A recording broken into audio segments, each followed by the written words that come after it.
Good overnight. Welcome on in to another episode of From Day One. Art Bell and Grant Cameron are waiting upon the bend. So without further ado, as we march through Dominion, let's bring them on. People who are very high-level spiritual beings who have chosen this mission to do what they're doing, that this is not some victim type thing. And if you take a look at the polls, Edgar Mitchell has a support group for experiencers, and in the poll that was done, they had 1,200 experiencers fill out this poll. In there, only 9% of experiencers say that they would turn it around if they had the chance to not have this experience happen. There's only less than 10% say, yeah, I would not want this to happen. Most of them would say, yeah, I'd do this again. That experiencers, I'd say, are very, very important people. You said you talked to Travis Walton, right? What's that? You talked to Travis, right? Yes, I've talked to Travis, yes. What do you think he'd say if he was asked, do you want this to happen again? I think he's changed. I think he would say he sees the benefits of this. He really? thinks that something good was going on. Really? I mean, what he described, Grant, was kind of a horror. Frankly, I mean, he was trapped in this web-like junk. Oh God, I thought it was awful. Well, that was the movie that put this stuff about. He talked about the fact he couldn't breathe, and when they did the movie, they changed it to this stuff over his face. Well, it's they scary. changed that whole thing. I think when you interview him, ask him that question. I will. Do you see any positive aspects to this? I would say that he sees that there are some positive aspects to this. To me, it's very important that what these people are doing. When I did my first consciousness lecture in Phoenix, Arizona, I had a woman. I don't know if you've ever gone into the life between life stuff of Dr. Michael Newton, who did 7,000 regressions of people and took them into the between lives. I had a woman who went and did one of these regressions after she heard my lecture. And in that regression, she was asked, did you volunteer to be an experiencer? She said, I didn't volunteer. I earned it. I worked hard to be in this position. That this is, I see these people as very high level people. They're bringing a message to the world. They're doing something to me that's very valuable. But we've come to the world. If you believe in reincarnation, we've come to the world to do something. We've got some sort of lesson to do. And so I see that part. I don't see really much random. I don't think I randomly saw UFOs in the wrong place at the wrong time or the right place at the right time. That's why I say if you see a UFO, you're part of the game. You're part of what this whole thing's all about. I wonder if I am. I do. I mean, in a way, when you think about it, the experience drove me much harder to talk about all this kind of thing. So maybe you're right. I don't know.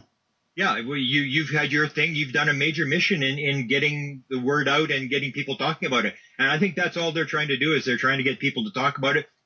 I firmly believe that if there are as many civilizations as we now sort of guess that there might be in the universe, like billions or trillions of civilizations that are running around, they may have done this 1,000 times on 1,000 different planets. They know exactly what they're going to do, because if you take a look at the pattern, you will see that I've been in this a long time. You've been in this a long time. I know in 1975, what happened then doesn't happen now. We had landing traces in the 1970s where they'd land and they'd leave the pod marks and the burned grass. Doesn't happen anymore. In those days, there was people seeing aliens looking out windows of crafts. Doesn't happen anymore. The patterns have all changed. We had Foo Fighters during World War II. What happened to the Foo Fighters? Where did they go? After World War II, we had the green fireballs. What happened to the green fireballs? Actually, there have been recent Foo Fighter sightings. Since you brought it up, I'll dig that story out. Yeah. Okay. I want to slow you down. Let me slow you down for just a second. Reincarnation, Grant, is almost a religious conviction. Would you say that is right? Well, I don't know what you mean by that. I mean, well, it's almost an article of faith. Well, I mean, you have the research done at the University of Virginia, 2,500 cases where you have kids who are like 3-4 years old. I know. I would say that's scientific evidence. I wouldn't say that's any sort of religious faith. I mean, there's a lot of evidence for reincarnation. Well, but a lot of people believe in reincarnation as an article of faith, is what I'm saying. Yeah, well, everybody believes in something, and belief doesn't change reality. Whatever people believe, I mean, everybody has a set belief, and that's critical to. Okay, so you're almost saying nonsense. It's science fact, not faith. It has a lot of evidence for it. That's a pretty big stretch to say that, but it could be. May I ask, has your work in this field affected your own religion or your own faith or your own thinking? Oh, absolutely. As I said, it absolutely turned my whole life around. I mean, it was completely 180 degrees. And then after my download experience, another 180 degrees. It affected my whole life. My life has never been the same since I saw my first UFO. Well, actually, if you had 280 degree shifts, you're right back where you began, right back where you started. I started before I got into UFOs. I was interested in Edgar Cayce, and I was interested in near-death studies. I had done a study at a hospital where I'd gone to study dying cancer patients and stuff like that, and also asked all these questions about near-death work. I've come right back to where I started back in the 1970s. I had no interest in UFOs, none whatsoever. The only reason I went out to see this UFO thing was because the whole town was seeing it. It was a viral story in the city where I lived, and I went out believing I wouldn't see anything. And when I saw it, I just literally could not believe what I had seen. Oh, I so totally get that. Honest, I do, Grant. What I want you to do is hold tight. We're going to do an early break. Gives us a little more time on the other side. A religious, like an article of faith. It is that, right? How about the rest of you? Those of you who have seen something really close up. How's that affected your life? This is Midnight.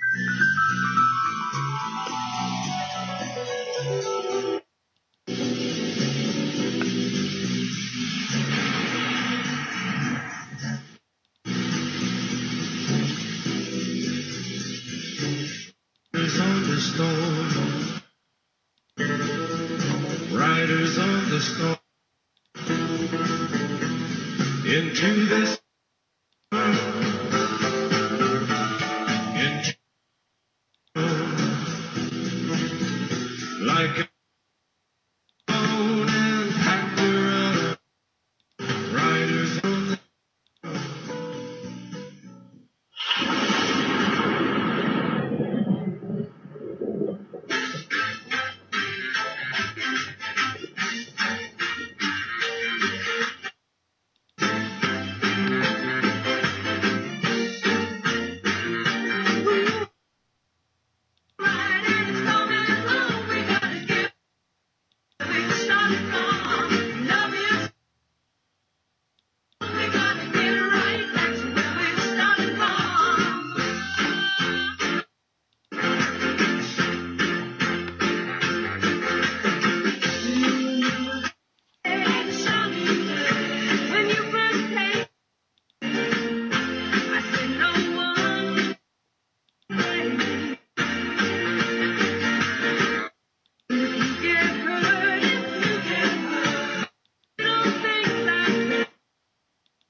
Take a ride from the high desert and the great American Southwest. This is Midnight in the Desert, exclusively on the Dark Matter Digital Network. To call the show, dial 1-952-CALL ART. That's 1-952-225-5278. Well, all right. Grant Cameron is my guest, and Grant, several have sent wormhole messages saying, Art, very interesting, but, well, try to slow him down a little bit. The information is coming too fast. Can you do that? Sure. You probably have more coffee than I have, but I drink a lot. I mean, you're just rattling it out, and we've got time. Don't worry. It'll all get out. So I'm particularly interested in the reincarnation angle. It would seem to me, if that's true, Buddhists who really believe in reincarnation would have a disproportionate number of abductions or contacts, yes? I don't know. No, I don't. You'd have to look at the stats. The only stats we really have is the poll that was done. The poll is being done by the Edgar Mitchell organization. Okay. Let me give you a question. Question 185. 413 people replying. The question is, do you believe that there is a connection between ETs and reincarnation? These are the experiencers. These are the people that are involved. 79% yes. Wow. Well, of course, they're probably on a site that kind of leans that way anyway, right? A site? Well, no, these are people that are being questioned. Well, what's happened is they've gone to the experiencers to find out the common elements in the experiencers. All right, but what I'm saying is these are experiencers, so you would expect it to be skewed in that direction. For example, if somebody were to ask me a question, I've had a close encounter, and I'm going to answer yes. Mm-hmm. Yeah, okay. I think so. That's fair. All right, so if you would, give me this thing that I'm hearing about with you, about Vice President Dick Cheney. Incidentally, they just found out where he was hiding. There's something to do with Cheney and UFOs. What's up? Well, I had the opportunity to talk to Dick Cheney. I had been interested in who had the answer to what I had seen in 1975. I had a sighting. Right. I wrote a manuscript. The local publisher where I am said, Mr. Cameron, you may believe in this kind of stuff. Count me among the unbelievers. I was no longer interested in sightings, couldn't care less. All I was interested in is who knew what I had seen. So I went up the chain of command. I went to the Canadian government. Then I went to the former president of Penn State University, Dr. Eric Walker, who indicated he knew what was going on. Then I went up to the president. I figured, well, the president must know what's going on. And it was at that point when I got the opportunity to talk on a radio talk show, ask a question of former Vice President Dick Cheney. What had happened was Bush was running for president with Cheney. Mm-hmm. He had come up against a guy named Charles Huffer who had a tape recorder going and said, Mr. Bush, if you become president, are you going to release the UFO information? Mm-hmm. Bush said, yes, I will. Cheney was standing right beside him, and he said, this is Cheney. He's a very smart guy. He was Secretary of Defense. It'll be the first thing he does when he gets to the White House. So when he got to the White House in April of 2001, he was on a radio talk show, the Diana Rehm Show in Washington, D.C. I got on the air and I asked him the question, which I say you have to ask any four-star general, vice president, or president. You don't want to ask him, have you seen a UFO? Who cares? You don't want to know what you think about UFOs. Who cares? The only question you want to ask him is the briefing question. Right. At any point, did anybody walk in and brief you? The briefing is the truth. Did anybody walk in your office, swear you to secrecy, and tell you what's going on? So I said to him, Mr. Cheney, in all your jobs in government, and Cheney had been the chief of staff for President Gerald Ford. He had been Secretary of Defense under Bush Sr. And when I talked to him, he was the vice president. He was in the White House when he answered the question. I said, in any of your jobs in government, have you ever been briefed on the subject of UFOs? Right. If so, when was it, and what were you told? And Cheney hesitated, and he said, if I had been briefed on that subject, it would probably be classified, and I wouldn't be talking about it. And that's what it's all about. It's classified. They aren't going to talk about it. It's like nuclear weapon secrets. They're not going to talk but they made a campaign promise. Bush made the campaign promise, but it was Cheney that I asked the question. And Cheney said exactly what the situation is. It's classified. He's not going to talk about it. I don't suppose you recorded that, did you? It's on the Diana Rehm website. We have it, yes.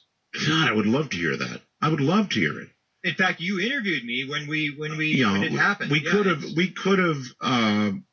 Well, too bad. I guess you didn't get an opportunity to do a follow-up, did you? Well, no, because they cut me off. Yeah, I didn't even hear the answer to the question. They cut me off immediately. And then what happened was Diana Rehm, who's running the show, said, Mr. Cheney, have you ever had any meetings on UFOs since you got in the White House? And at that point, he sort of caught his ground, and he said, no, we've had no UFO meetings since I got to the White House. and I don't think he ever went on a radio talk show after that. I mean, because the next 5 questions after my question about the UFOs were all on Halliburton, how he was ripping people off with Halliburton. And he was furious by the end of that show. So yeah, I mean, that's what it comes down to, is it's classified. The metal is classified, how they get here is classified, and the consciousness thing, which is the key element that in 1947, as I said, the Canadian government were told by high-level American officials in 1950, before anybody talked to an alien, that mental phenomena was involved. How did the American officials know that mental phenomena was involved? Because in 1947, they recovered a craft in Roswell, New Mexico, and one of the aliens was alive. And when they went to recover the craft, the alien was talking in their heads. And that's the most highly classified part to me, is if you can figure out how to talk in someone's head, you can go to Putin, you can go to anybody and make them think they're talking to God. This is tremendous technology, this whole consciousness thing, the fact that aliens are telepathic and that they can put messages and control people's minds. This is highly important stuff. That's why it's so highly classified. Well, if they can actually do that, why don't they do it to achieve their goals, which, if you listen to abduction stories, would seem to be, A, to stop us from blowing ourselves to smithereens, and B, to do something about the state of the planet right now. Okay, the Canadian government, the guy that ran the Canadian government program, his name was Wilbert Smith. He was a contactee. Most people don't know that. He was a contactee. He was in contact with an alien by the name of Alpha, and he is the guy that ran the Canadian government flying saucer program. What he said the aliens had told him, and I've heard this from other sources as well, is that the only time they will ever step in, there's this non-intervention thing, the only time they will ever step in is if there is a nuclear exchange. And this is what Wilbur Smith had been told by his alien contact. And what he was told was if there's a nuclear exchange, they would step in. Otherwise, they are going to allow the human race to stew in their own juices.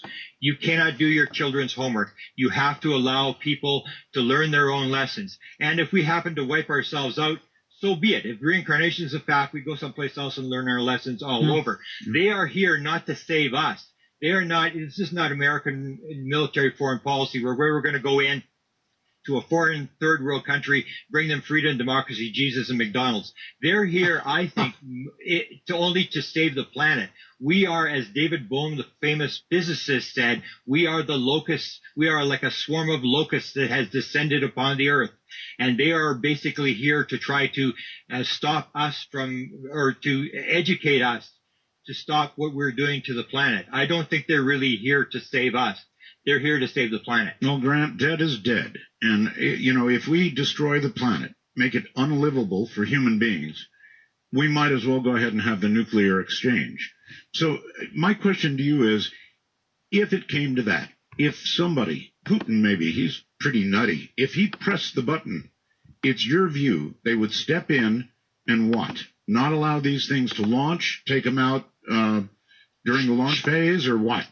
Shut them down just like they did Malmstrom. Shut the whole thing down, or as they did in Russia, actually start the clock and let them run down and scare the living daylights of everybody. This is the whole deal. Wilbur Smith said that he had been told that they could stop a nuclear exchange, and if we didn't believe it, they could take the moon in front of the entire human race, split it in half, and put it back together again to prove that they could stop a nuclear exchange. But that is the only time they will step in, is if there's a nuclear exchange. Otherwise, it's hands off. We have to learn our own lessons. And that's where this whole thing with experiencers, if you have multiple lives, that these people are volunteering to come in so that you don't have this non-intervention thing. These people are coming in to help. They're part of this process to raise the consciousness from the ground up.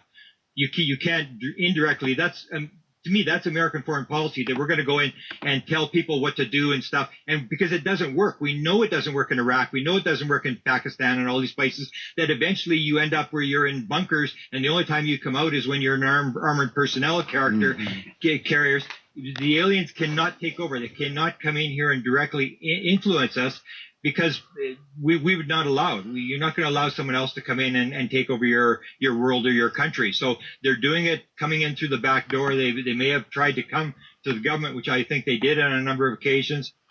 But after that, they're coming in through people who have volunteered to help them on this mission.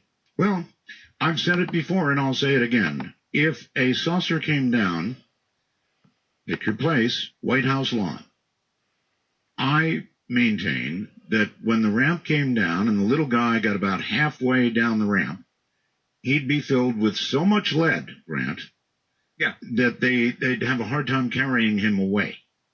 In other words, we are a very, very warrior-like nation. There's no getting around it. Yeah. Plus, nobody wants somebody else to come into their country. I mean, that's why we have so much trouble in the Middle East, is we're in there.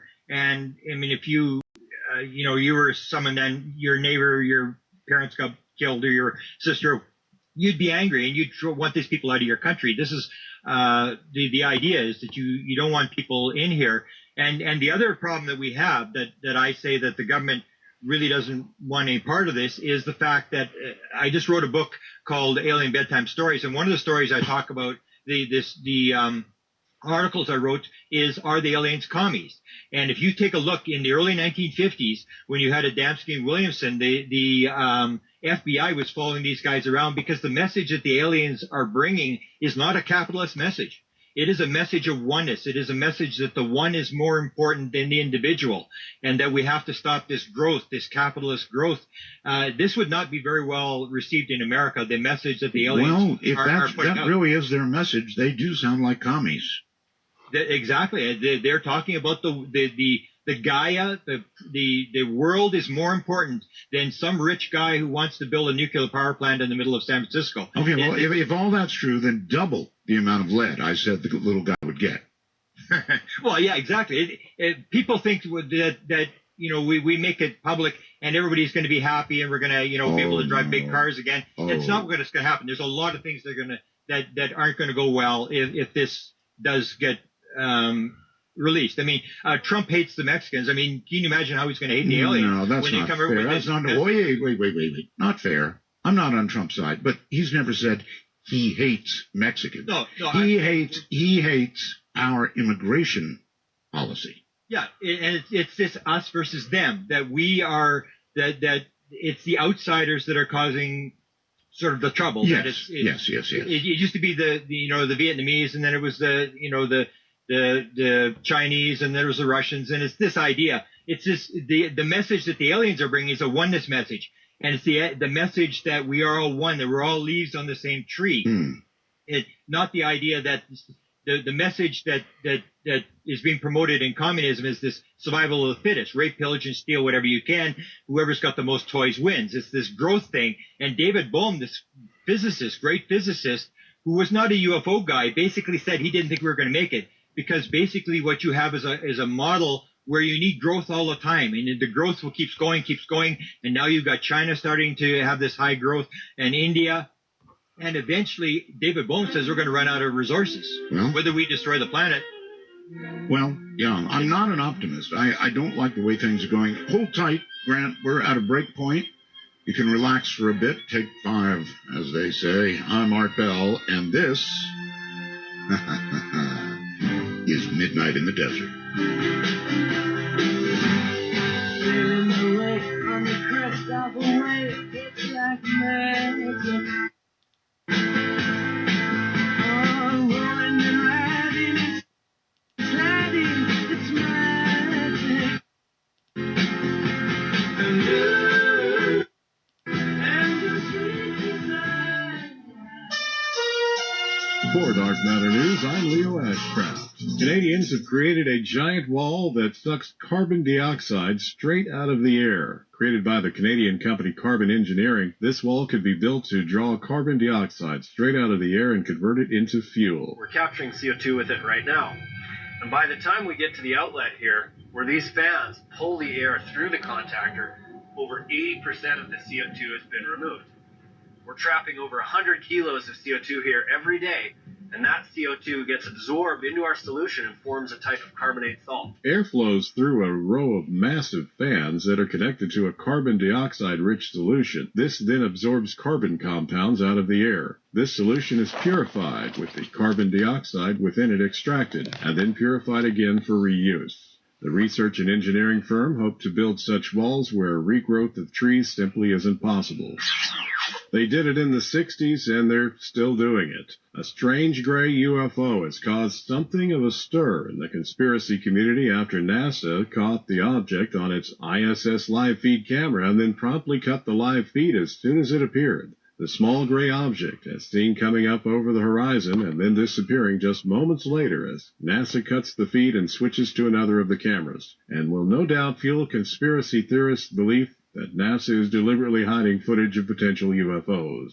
One of the simplest theories to this conundrum is that it's an artifact on the lens, or indeed the moon. The YouTuber responsible for the video, StreetCap1, doesn't hold with that either, posting a second video, and he says proves that it couldn't be the moon. The biggest mystery, however, is why NASA didn't just use duct tape to cover it up. That's what they did before, after all.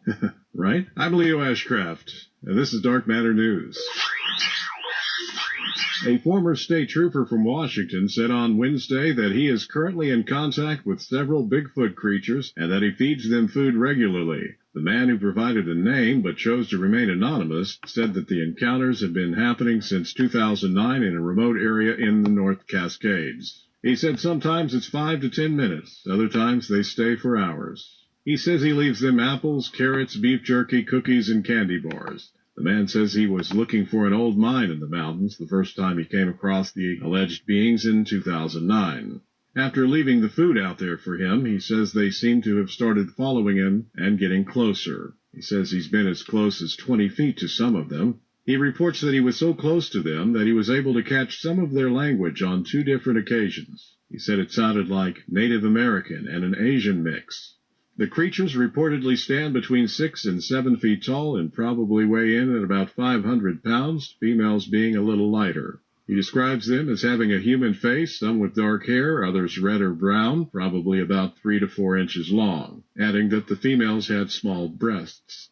He claims he's not the only one to have seen the creatures in the area. Numerous people have also purportedly seen them while accompanying the man.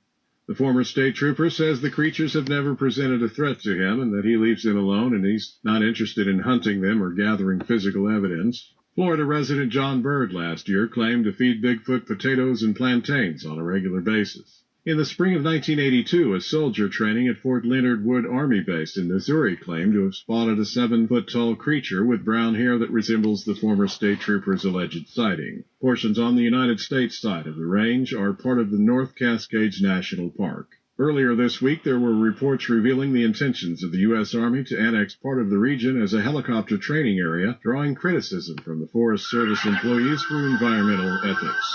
I'm Leo Ashcraft. This has been Dark Matter News.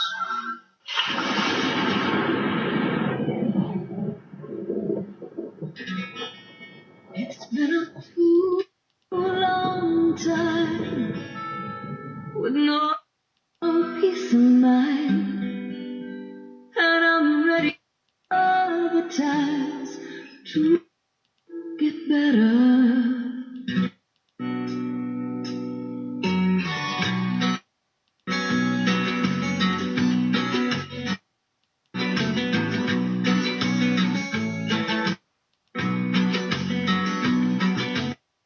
I've got to tell you, I've been right. Oh, but the way out, I've had enough. Send you rain, changes are coming.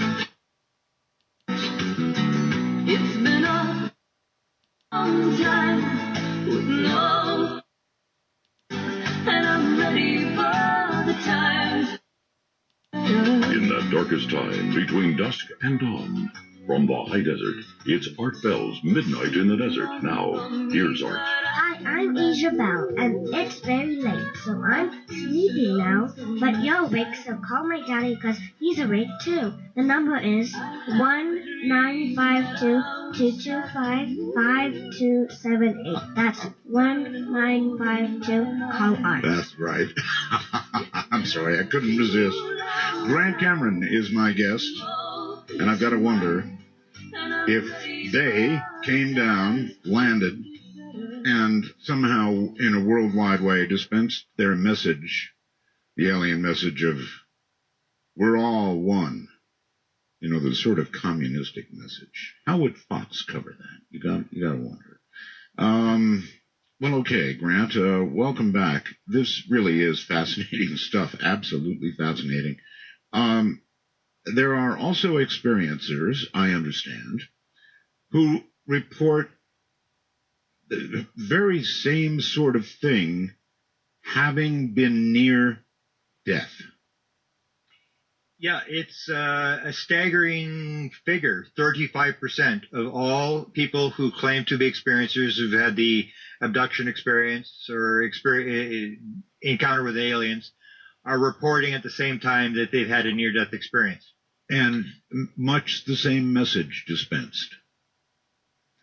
Well, I'm really not sure what the message they got in the near-death experience, but it is the same sort of oneness type thing where the weird thing that I find about it is there was actually a panel that's been set up to figure out how can you possibly have these two things together, and that's where this idea comes from about the fact that it may be chosen, that you, when you came into this life, you chose to be an experiencer and you also chose to have a near-death experience because you know that there are people who can predict the future. So people can predict the future. It would indicate that the future is somewhat set, that it's not like random events, which is what we're sort of taught, that everything's random and it's meaningless. But if you have, if I can predict that you're going to have a car accident tomorrow and you have a near-death experience, well, then that wasn't a random event. Right. So it may be that near-death experiences and abduction experiences are not random events, that a person comes into this life and chooses to have both. And that's why you have this very high percentage, which puzzles a lot of people in the UFO community, how you can have so many people that have these two apparently random events happening that are so bizarre. And I just say, to me, it makes sense that they're not random. How many abductees do you think there are in totality? Okay. The Roper poll that was financed by Bob Bigelow in 1991 came up with conservatively in the United States of America 2%, which on 320 million people would be 6.4 million experiencers. And that's conservative. I think most people in the field consider that to be a conservative estimate of experiencers. And the weird thing about that is that 43% of those experiencers are reporting downloads. Mm-hmm. That it's 2.7 million people, that experiencers who are reporting getting mathematical, technical, or scientific material in their heads that they did not learn in school or through any other means. Okay, here's a good question for you. Bob Bigelow is a friend of mine. Yeah. I know him very well. Yeah. I've been inside some of his, what are going to be spacecraft. Now, he's a real serious guy. Real serious guy. Yeah. And he was investigating this kind of thing you're talking about right now. He conducted a number of very important polls, one of which you just mentioned.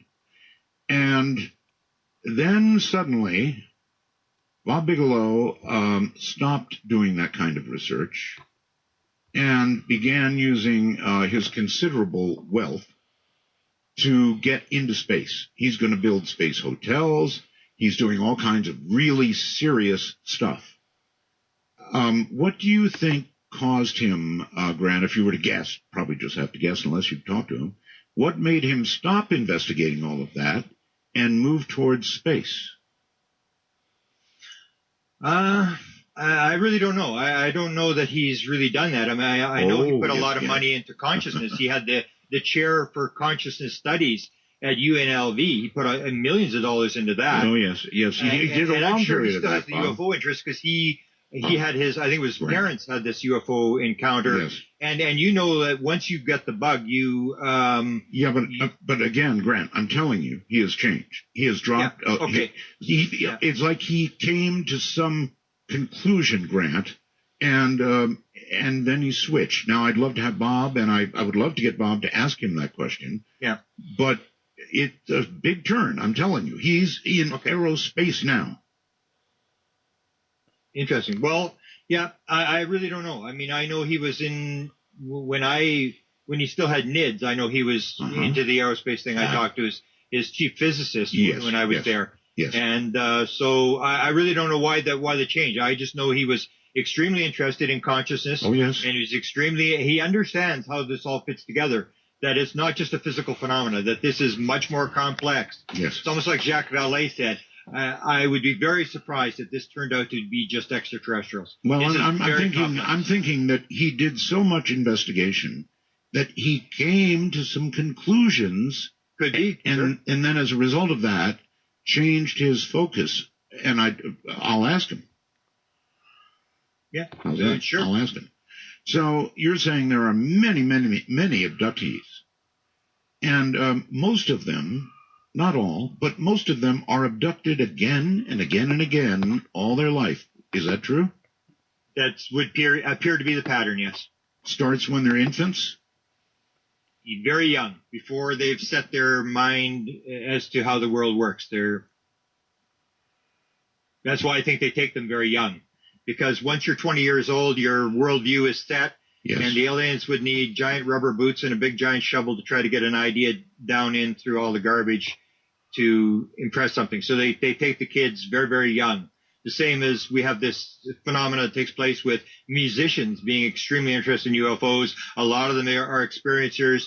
And I say, my guess is that the reason that the aliens are so interested in musicians is they influence children between the ages, say 10 and 25 years old, when they're looking for new ideas. Grant? So the idea is to get people before they've set their worldview. Right. If you want to get an idea across to change consciousness for the next generation. Grant, do you know David Jacobs?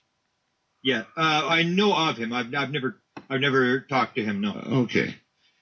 While you are telling us that they're giving us a message of oneness, conciliation, repair of the planet, all these very important things, there are people like Jacobs who believe that these creatures may be fooling us, that they're presenting the front that you have described. Yep.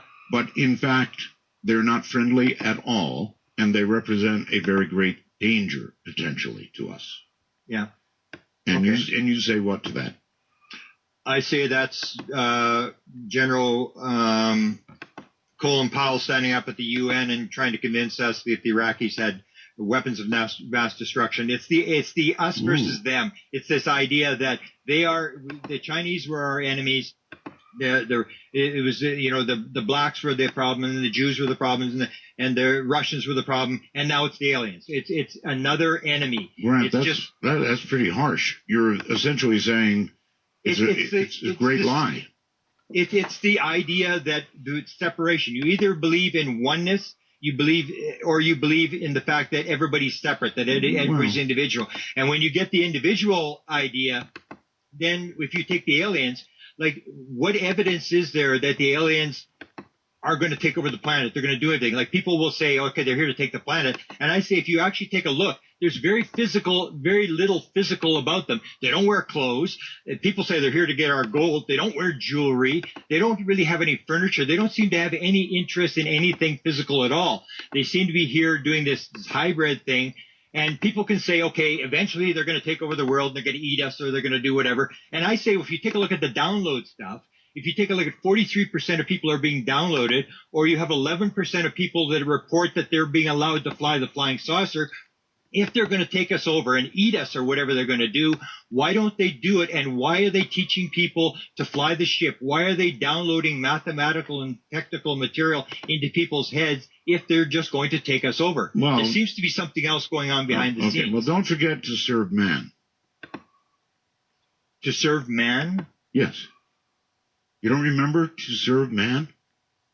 No, I don't know what you're talking. I have no idea. Okay, all right. I'll explain. There was I believe it was a Twilight Zone episode in which the aliens came down and they made a great speech and a great deal out of how they were going to serve man. And then at the very end, Grant, it turned out that to serve man was actually a cookbook. Yeah.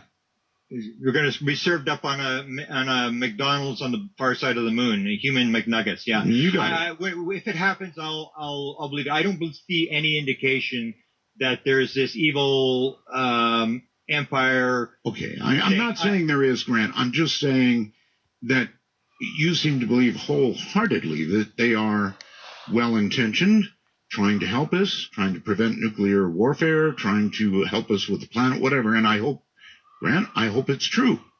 But I'm just saying, don't you have a little bit of you that says, but, well, who was it? Ronald Reagan said something about trust but verify.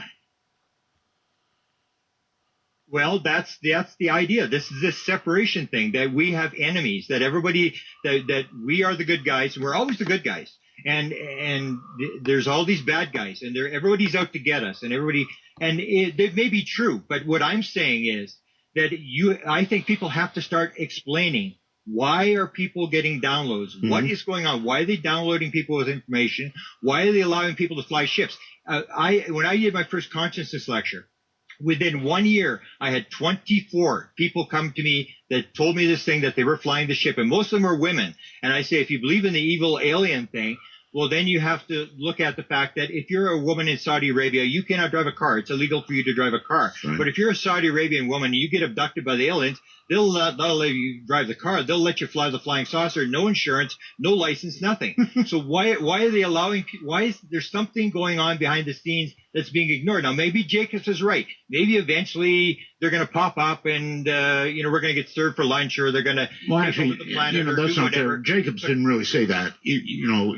He just thinks that there's an idea. Sure. There's a possibility they could be not our friends. He calls them the threat. He wrote the book, The Threat. Thank you. Same as Bud Hopkins. Right.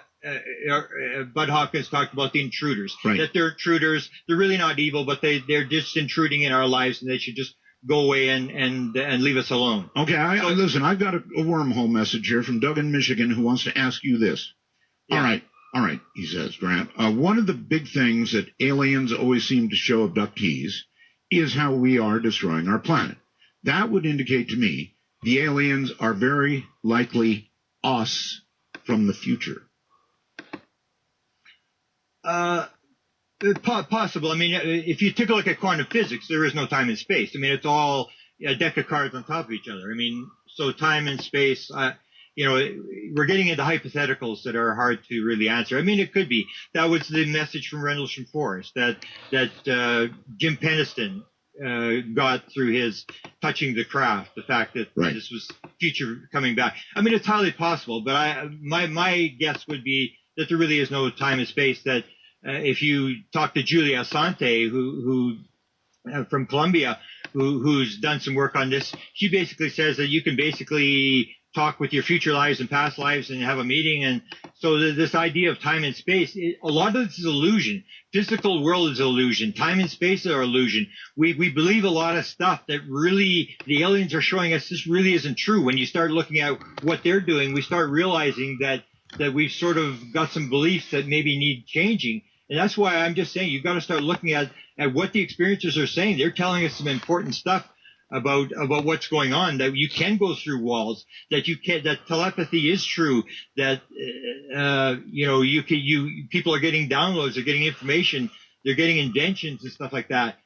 I think we got to start looking at this kind of stuff, and maybe it's true that there is some sort of threat, but I think it's more profitable to look at what the experiencers are actually saying. Look, I was just asking if you had a sliver of you that had doubts, if there was a little bit of you that I did before. The more I look at it, the less doubt, the less I believe in the evil alien. I was right with you maybe 10 years ago, 15 years ago. If you ask the experiencers and you say how many believe they're evil, only 10% of experiencers believe that they're evil. All right. Well, there are many who describe many. In other words, that there are many different alien species here. Yes. Are they all here to help?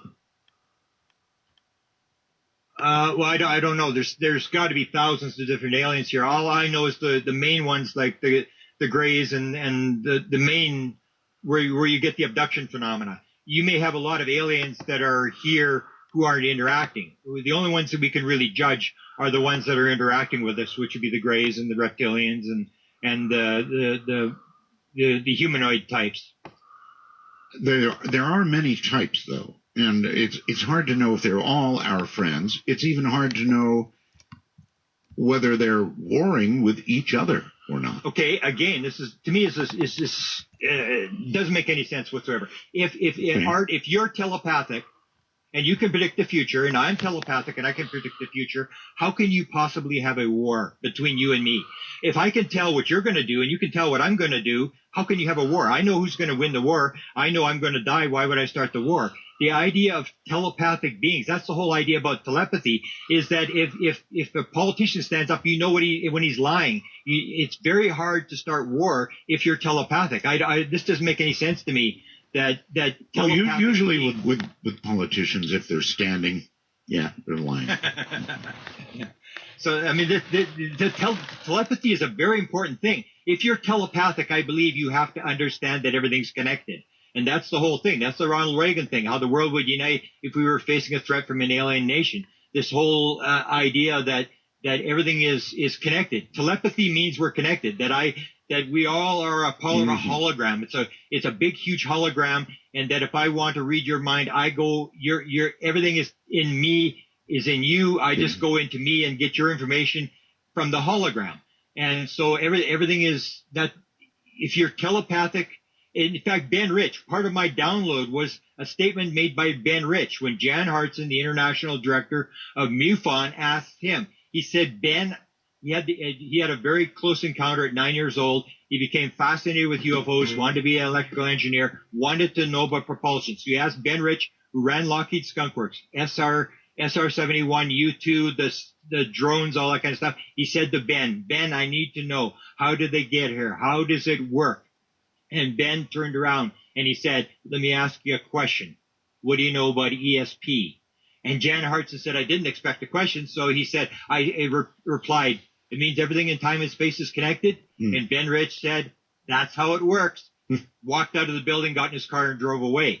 And you get this over and over again, this whole thing about the connectedness, that they may actually, like entangled space, they may actually be able to just move through time and space like an entangled particle. They're in one part of the universe and then they can move to the other part instantaneously if everything's connected. If they're just moving through a hologram, that's why I say that you've got to start looking at what the experiences are saying and look at this from a different perspective, from quantum physics and this kind of stuff. And you start to understand that they just understand better how the universe works, that we're making a lot of false assumptions about how things work. And the aliens are not magic. They just understand a few things that we don't know. And one of the key ones is this whole idea. The difference between us and an alien, the main difference is we are not telepathic and they are.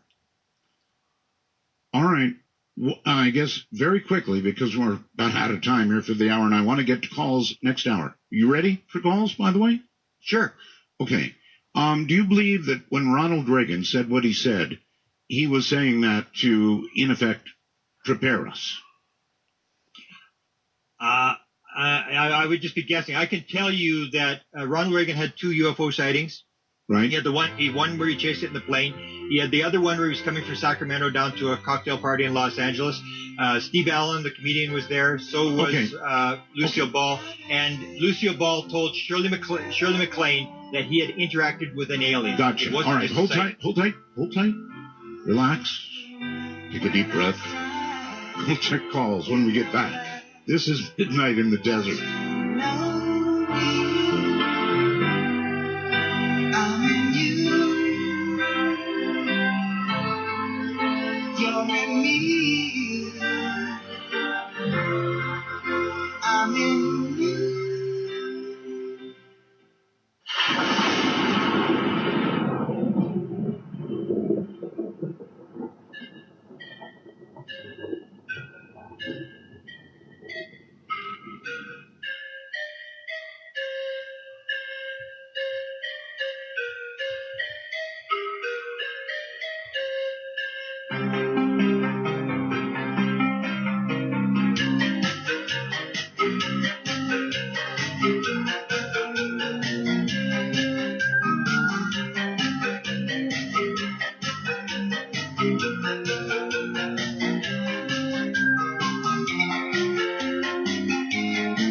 Midnight in the Desert via Skype worldwide. If on a computer, please be sure to use a headphone mic and call MITD 51. That's MITD 51. Well, all right. let me sort of run through the numbers for all of you so that if you have a question for Grant Cameron, and he certainly knows a lot about abduction, doesn't he?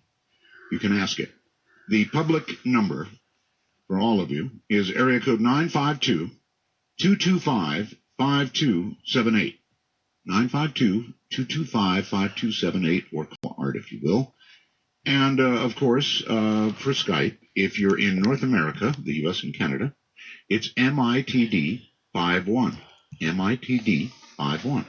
Internationally, outside of North America, it is MITD55. MITD55. Ring that number, and you're ringing me. If I don't answer right away, keep ringing, and that applies to the regular phone number as well. So, Grant, if I can bring you back and say, do you think you can compact your answers a little bit so we can get through some calls? Sure. Okay, good. Let's give it a try. Let's go, I don't know, let's go to Michigan. Hi there. Hey, Art, how you doing? Doing fine, sir. Where are you? Canton, Michigan. Okay. I just have a question for you, actually.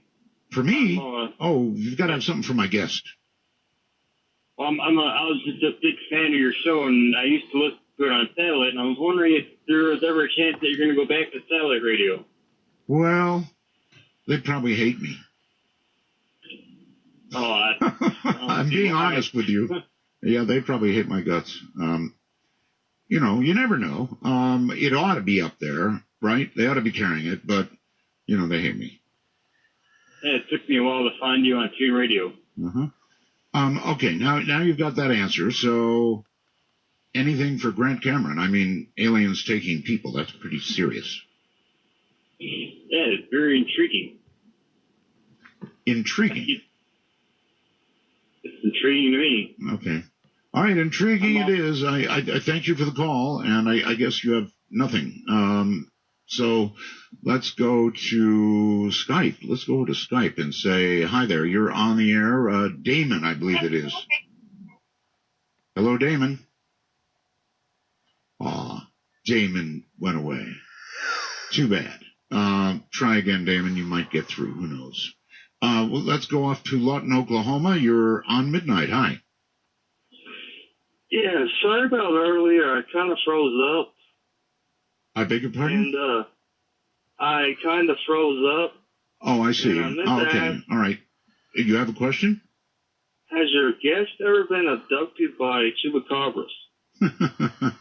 I don't think chupacabras abduct that I'm aware of. Never heard a story of one abducting anyway. But actually, let me translate that a little bit. Have you ever been abducted, Grant? I've done the tests for the implants, that sort of stuff. It comes up negative. I had one experience in April of 1976 where I had an experience where the Oz effect type thing took place, where absolute riveting fear lasted for about 5 minutes. There was a slight movement in the craft right above the car, as if they were cutting it, almost like cutting a film. At that point, something may have happened, but I have no messages, no abduction type phenomena that people report. Okay, but if you got a test, you said you had a test, you must have thought that something occurred to you, and that's why you got the test? I wanted to check whether I was in that category, yes. Mm-hmm. Okay, let's try, I think it's Andy on Skype. Andy, hello? Yes, Art. Proceed. Hello. You're on the air.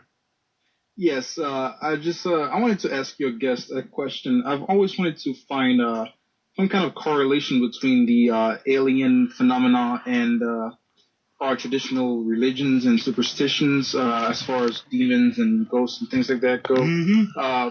How do you relate those two concepts? How does the alien thing reconcile with the notion of other notions of supernatural entities?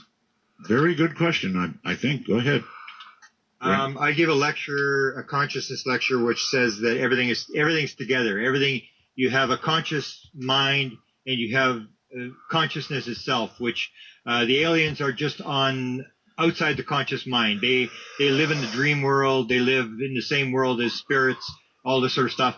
And I think it's all connected. Once you cut off the conscious mind, whether it's through meditation or different methods that we can do, you can go into this other type of world where all these higher frequency beings and spirits and stuff exist. I believe it's all connected. It's all the same thing. It's just outside the conscious left ego mind that we basically operate in the human world.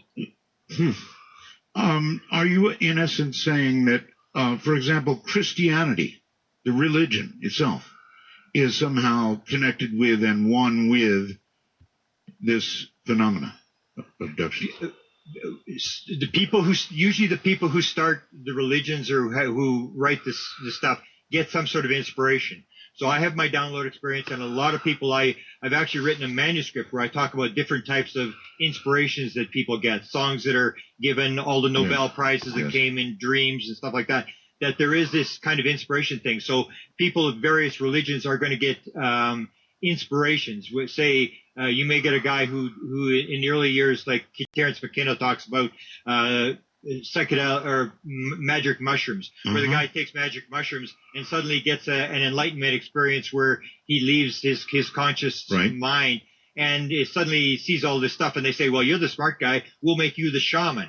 And so I think that's where a lot of religious ideas come from, is where people are able to break the filter, the conscious mind filter, and move into this sort of other world and pick up material from the spirit world or from wherever. And this is where the religious ideas come from. All right, Andy, I think the answer was yes.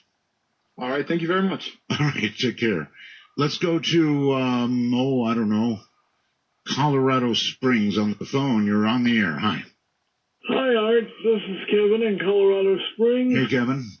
And I'd like to mention, first of all, that you've heard of the phenomenon where someone has using a craft and has that experience, and then later they find out that they've been abducted. I wonder, in some ways, if that hasn't happened to me, but... Why do you wonder that?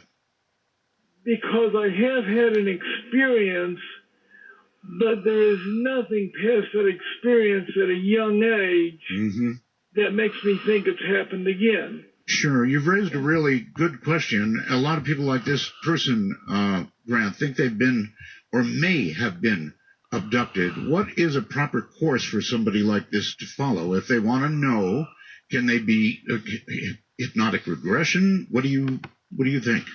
Well, it depends how much they want to know about it, because once you open the door through a regression, you can't close the door again.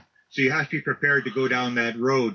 If it's not bothering you, I would say just leave it. If it bothers you enough, I would say record what you're doing. Definitely record the story that's happening to you, and talk about it. We have experiencer groups all over the country now where people will go and talk, and you'll come across people in those experiencer groups who are telling your story. You gain support from there.